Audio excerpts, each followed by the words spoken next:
Esse assunto é um assunto bastante importante da gente falar, né, e esclarecer alguns pontos, né? Primeiramente, é claro que todos nós lamentamos muito o que aconteceu, né, da perda da vida de uma pessoa, da Júlia. Eu tive a oportunidade de falar com o pai dela, expor, expressar nossos sentimentos, né? Mas existe também, sim, o IPHAN, a partir desse momento, fez uma força-tarefa. São 10 pessoas foram mandadas para Salvador, né, em relação a essa emergência, mas é bom esclarecer algumas coisas sobre a questão do IPHAN, porque eu acho que até a gente não conhece muito como é que funciona. O patrimônio histórico, ele é cuidado por esse órgão desde 1937, né?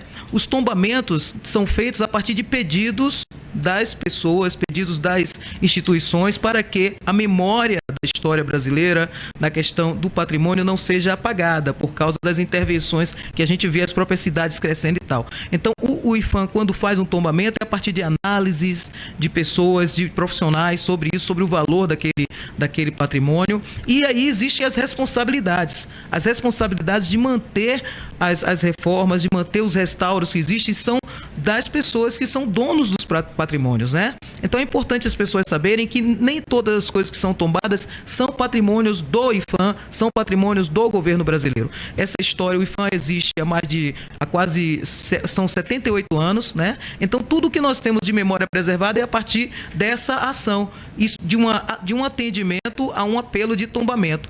Existem aí as responsabilidades também de preservar aquilo que foi passado por uma reforma, por um restauro, dos entes também. Então essas responsabilidades, elas estão descritas, né? O Brasil, ao longo dessa história, ao longo da nossa história, tem um problema muito sério em relação a essa questão de preservação. Mas não é um problema localizado do IPHAN, é um problema também das cidades, dos estados, da própria sociedade, da gente também auxiliar nesta preservação, cada um também manter as suas responsabilidades. Infelizmente aconteceu esse incidente.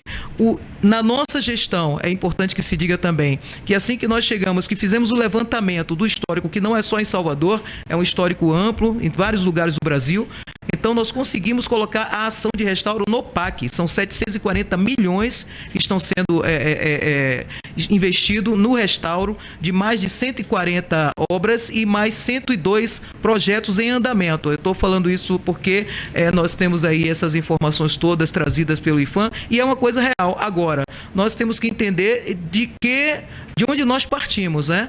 Então existe esse histórico muito grande. Nós estamos nessa questão de Salvador, tem uma força-tarefa lá.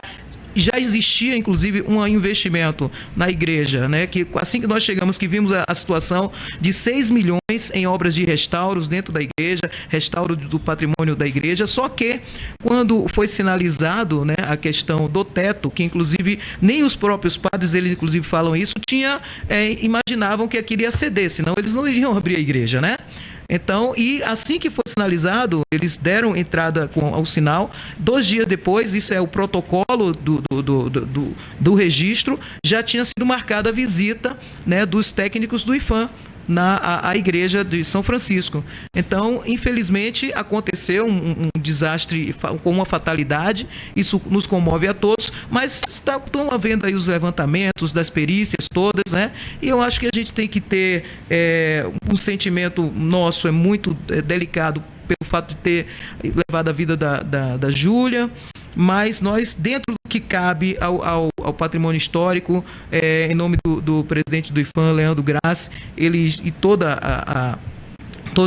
a equipe do IPHAN de Salvador, da Bahia, estão aí debruçados para atender. Dentro desse aspecto, há muita coisa a ser feita no Brasil, né? Nós temos um histórico realmente muito grande em relação a essas questões.